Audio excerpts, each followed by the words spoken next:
Hello everyone, this is Martin from LegalTrek. In this video I'm going to show you a new setting that will allow you to add quicker a new client by eliminating some of the fields in the adding new client page. For users that have app customization permission, need to go to settings,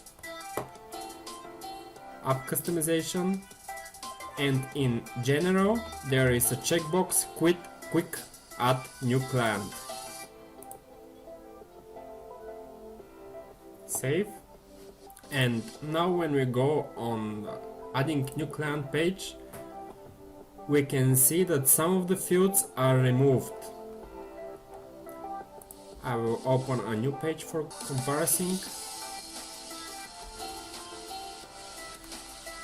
So you can see that the logo field is removed. Also, shipping address from contact info is removed. And on invoice settings, we have removed name in invoice, office for invoicing, rate type, administrative tax, blacklisted, start date and end date.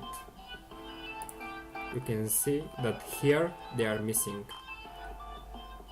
We hope that this would help you with adding faster new clients.